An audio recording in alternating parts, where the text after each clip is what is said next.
one of the things that I want to have you take a look at is your early experiences with hair, and if they were pleasant, if they were painful, if they were anxiety producing events, if the hair experiences around people that you knew were painful, if they created anxiety, if they somehow created some type of scarring around that. Because as a people,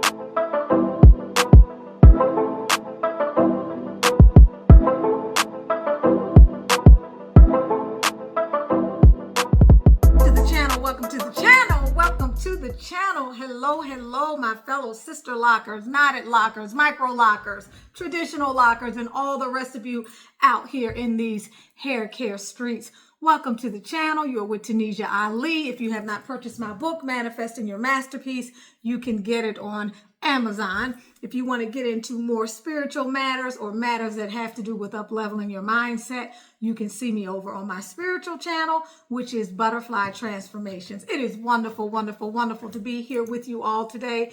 It is always wonderful. Today we are digging into a very deep topic, but a topic that I do want to give some treatment to. I want to begin to talk more about it. I get into this somewhat in depth in the ebook. As you all know, we have the main comprehensive ebook here. We have the mini ebook, and then we have your roadmap and checklist. These two come with your hair appraisal along with a couple of samples, if applicable, of the hair care serums that have been developed to try to restore your hair, and the consultation and a few other beautiful gifts that provide a comprehensive experience for you.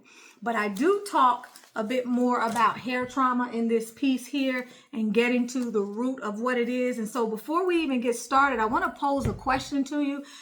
I want you to consider what it is in your life that goes back to why maybe you can relate to the situation where women of African descent or women of the African diaspora, because this happens across the diaspora, or Black women are more susceptible to enduring hair trauma, whether you see that as pain, as in physical pain, or hair loss, or whatever hair trauma means to you. Please put it in the comments and share with me what you feel could be the reason for that, or share with me your own personal memory of the earliest hair trauma that you can recall. At a very fundamental level, when I think of hair trauma, I think of something that brutalizes the hair, something that penalizes the hair. It hurts on a physical level. It may mar or scar on the physical level, but even more deeply, it scars and may mar you on the psychological level, on the mental level, on the emotional level. And it has a spiritual correspondent, meaning there's something that is happening at the spiritual level in the realm of the unmanifest prior to the hair trauma happening or the hair trauma being allowed to happen. So an example of that might be if you say, for example, you are not aware that you have self-love issues. It's never come to your attention. It's not something you ever thought about. It's not been a thing. And when you think about self-love, you think that you've got the bases covered. You're getting your nails done. You are taking care of your health to the best of your ability. And you're doing the other very mundane things that we can do that we may take for granted. And you never quite see that the highest aspect of self-love, in addition to, authenticity and many other things, one of the highest aspects of self-love has to do with doing those things in your life and making the decisions in your life that honor your right to be just as you are and just your right to be in general. And so while many people may not realize it or see it this way, one of the things that we have to look at is what is going awry in our life when we either butcher ourselves, we self-harm, we subject ourselves to pain, we surrender our autonomy, we delegate the care for ourselves to other people, in a way that doesn't serve us. And we do a litany of other things that show a lack of care and concern for the personal service that we need to be giving ourselves.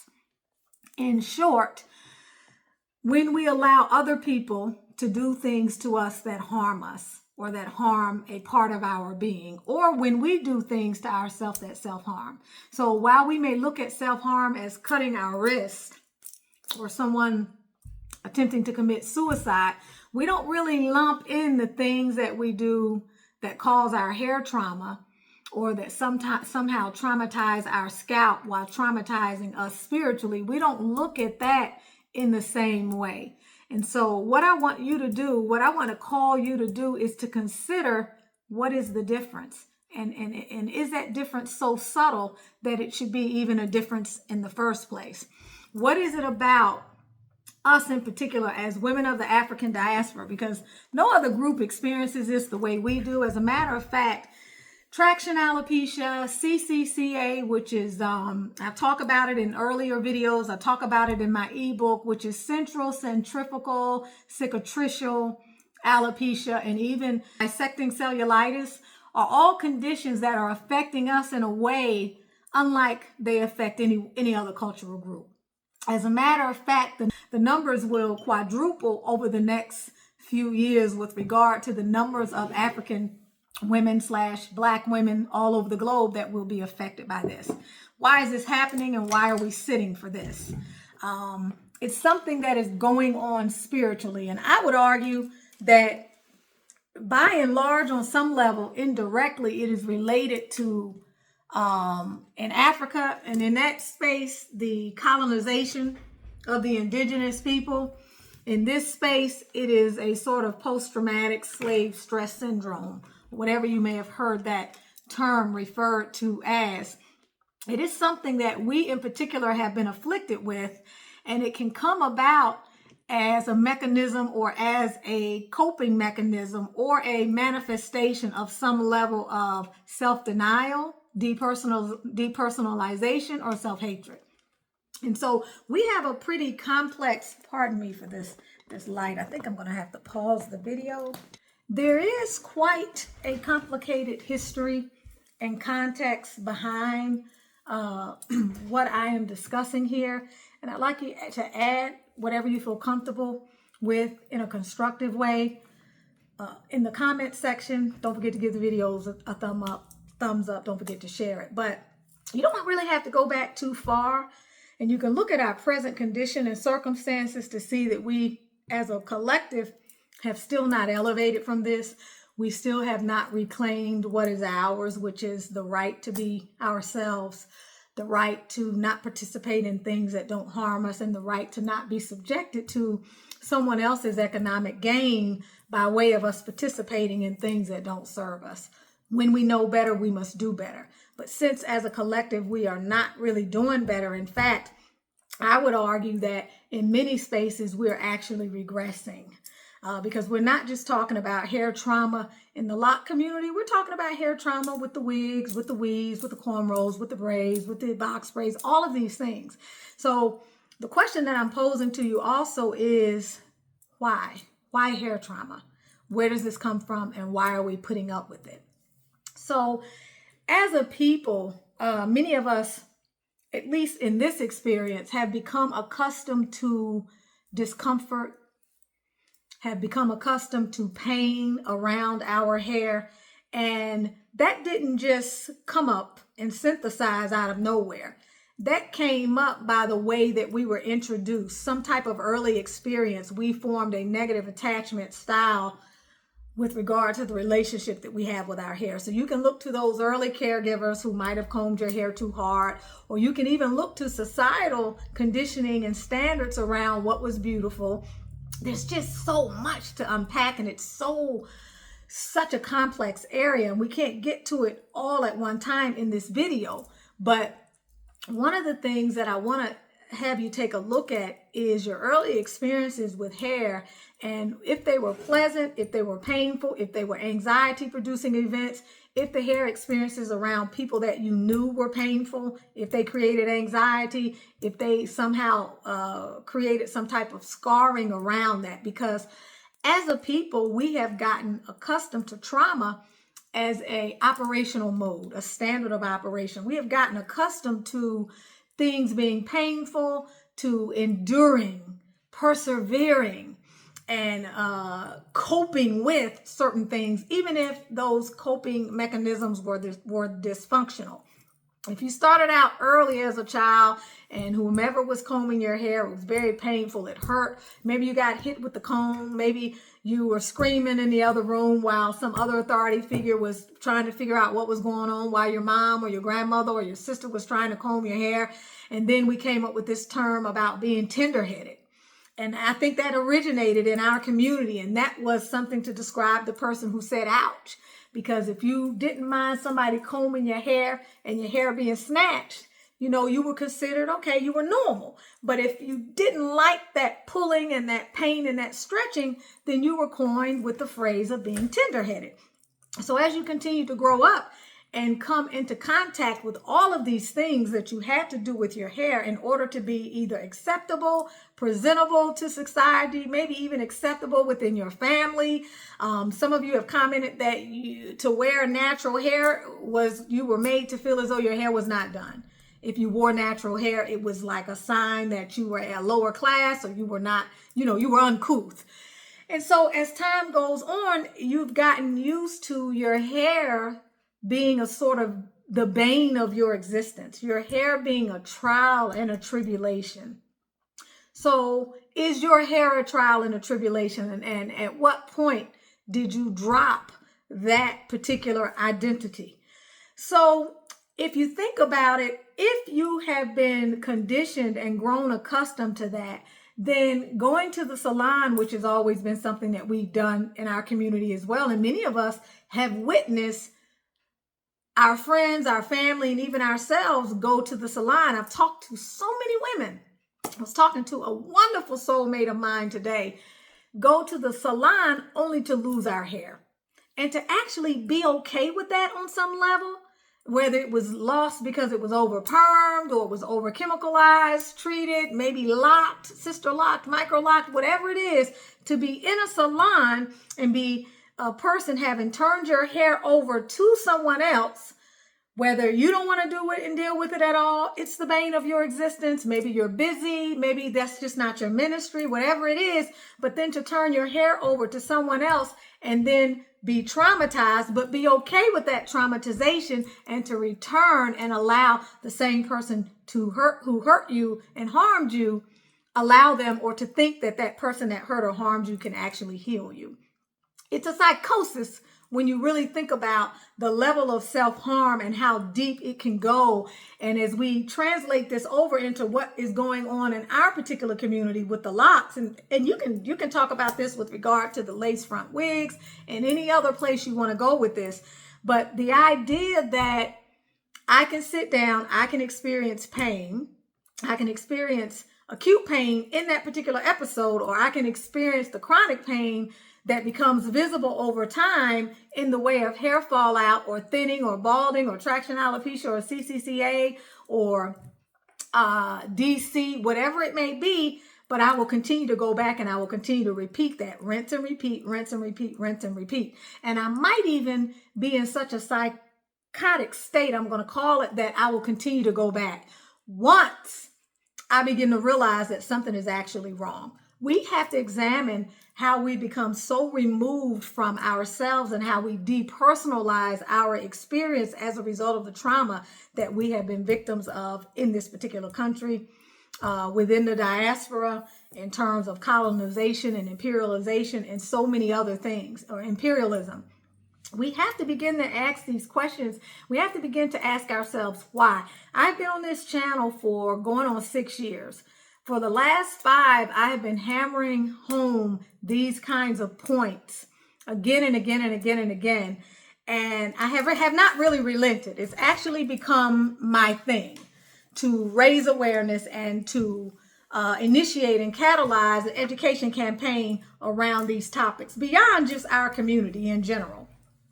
And I often still encounter pushback in the effort to raise awareness because I have people who are not ready to open their eyes to a new reality, who are not ready to take responsibility and accountability for their own role in something that is counterproductive to the collective and counterproductive to oneself. Because we do this to ourselves, because no one can let you down without your consent. I don't care what your loctician is doing. She's got her own role, and I talk about that at length in the book. I talk about it here on the channel.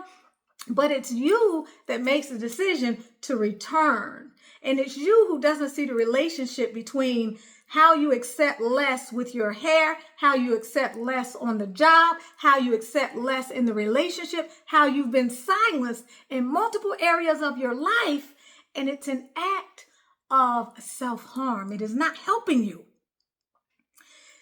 There's a quote that came from Harriet Tubman that my soulmate she and I were laughing today as we had this conversation around hair.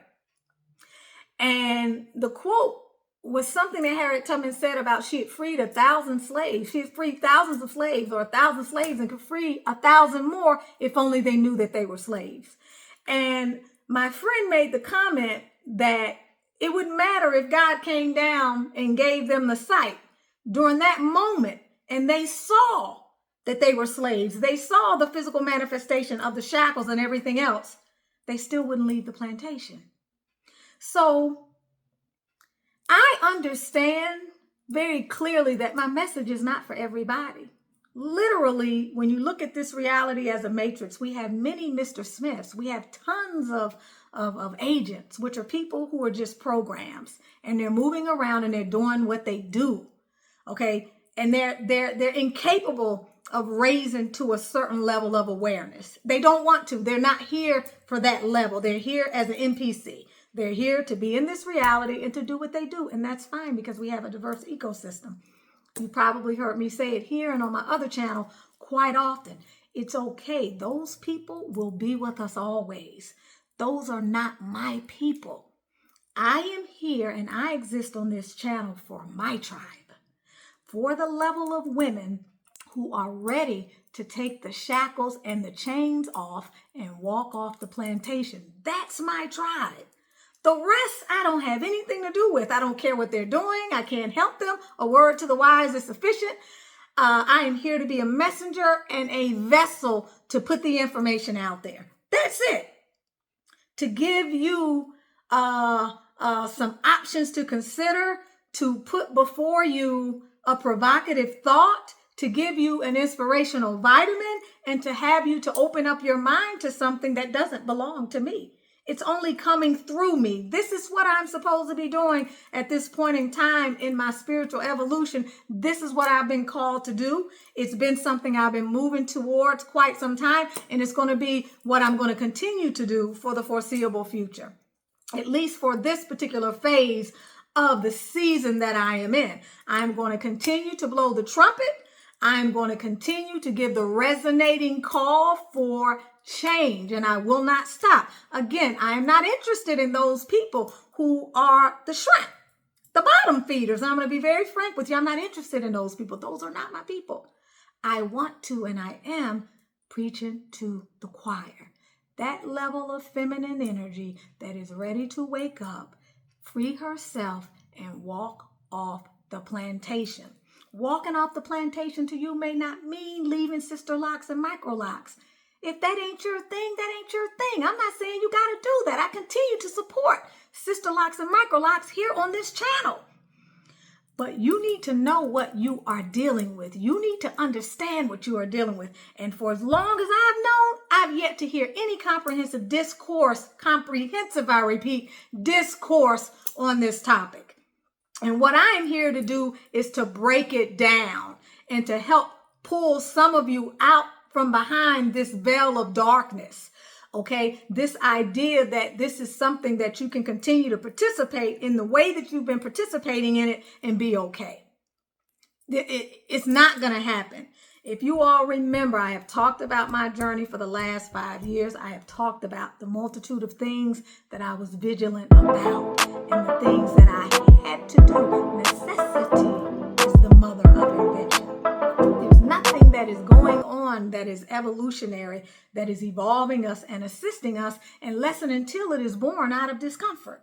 I cannot have these discussions with you if I do not have firsthand knowledge and experience. And there will be some things that I will ask you to do that you need to do, and there will still be other things that when you do them in combination may not assist you because of the fact that you could have waited too long to seek some sort of intervention. Okay, and then there will be things that you will be offered by your locticians and those people that quote unquote have a license. And what I will say to that is I'm happy for those people. But what I will also say is bump the license, where's the fruit? Because as far as I can see, the reason, by and large, we're in this situation is because of that chair. Now, we have a lot of good beauticians and locticians and people out there. Thank God for them. And we need more of them. We need them to stand up and to take this banner as well. We need them to stand up and begin to talk about this, to raise the level of awareness. But a license is not what this is about, because many of them out there with licenses have lost their hair. So what I want to know is, how did that happen? That ain't going to happen on my watch. That ain't going to happen on my watch at this level of the game, because I'm going to be doing too many things. I'm going to be using my investigative thinking and my formative thinking skills to stay ahead of the train wreck. Okay, so if that is the case, you need to be mindful of who it is you're listening to and what they're offering you. And if they can't do any better than tell you to go see a dermatologist or a trichologist, and they don't want to deal with the issues that are around what this is creating, we have another much more profound dilemma. We have a deeper dilemma that we have to deal with. And it's very, very serious. And I'm all for, exercising, taking good care of your health. It's difficult to do in this environment because of the distortions in the food supply. Finding a diet that works for you, hydrating, take your supplementations and all of that, because the internal tenor of what is going on within you is just as important as the external. But we got to do both. And right now, all those people want to talk about is this thing here. And they want to send you right back out and put you right back in the chair again when the chair is your problem. When really the chair is your problem, but you are also your problem, because you are the one that continues to go back and sit for this. So the relationship that you have to examine is the relationship that you have with yourself. How is it that you find yourself in a place where self-harm is okay? How is it that you have become such a slave to the edifice, to the outward manifestation of who you feel you are in terms of your image, that it is so hard to let something go that is actually harming you? What is it that causes you to keep going back to someone else and not even be willing to put your own hands in your own hair, which is something I've been telling you all about for the longest of time? And how can you really help yourself or help other people if you don't even like your hair? If you don't even like what your hair does, if you don't even like the kink in your hair, if you don't appreciate the beauty of what these antennas have to offer? Do you really understand what you are doing as you destroy your hair on the crown of your head? There's a spiritual significance to this that cannot be taken lightly. You guys talked about this over the years. These are our spiritual antennas. They gather evidence. They mark time for us, okay? We were the equatorial gods and goddesses, and we were able to survive there because of the kinks in our hair and the coils. So there is a certain level of reverence that needs to be given with our hair, but it's the least thing that we revere across the diaspora. And for those of us that are suffering from this level of self-harm, look at what it is doing to us across the diaspora. Look at the feedback that we are getting universally or on this earth plane as a result of the endurance of this level of trauma. So consider your earliest experiences and how they came to shape you. Consider why it is that we don't mind sitting for pain and continuing to go back and revisit the pain and be told that we are tender-headed. And when the locks start to fall, be told that we are paranoid or that we're making too big a deal of something. Where have we gotten as a people, and when will we reverse this trend and go in a different direction? Please let me know what your comments are in this video. Please do not confine your comments to anything that has to do with Sisterlocks or Microlocks, specifically in regards to the content that I have been posting over the last, I don't know how long, with regard to some of these at-risk practices. I want you, and I would love for you to stick to this whole thing about hair trauma, where you think it comes from, how it is showing up in your life, and what you feel it's really connected to and tied to, whether that be cultural, historical, familial, or whatever else it is. You're with Tanisha Ali of Tanisha's Locks, Beauty Tips, and Potpourri, the I Am Melanin Magic brand. Oh, that reminds me, many of you have asked about this. Many of you have forgotten that when I started this channel, when I started the I Am Melanin Magic brand, there was a Lock Channel 20 coupon. And in between the sales, that coupon is almost always running. There's only few and far between times when that coupon is not running. That coupon still runs and acts as a reward for the women who are frequent flyers on this channel. Granted, you must be subscribed to the channel to use the coupon, in that I could do a cross-check. But use that coupon on any regular basis and it will always afford you a discount. It is the LOCCHANNEL 20. And many of you have forgotten that you can actually use that, okay? Again, it is a sort of token of appreciation, but it's something that it's been active on the channel and it is still active on the channel. There's only few far between times where that particular coupon deactivates, and usually it would be for people who are new to the channel or who do not watch the videos and do not know, who are not as loyal to the channel or doing sales. Okay, so I love you guys. I hope you have a beautiful rest of your day. I hope that you are feeling healthy, fit, fluid, and on your game. And I will see you next time for the next video.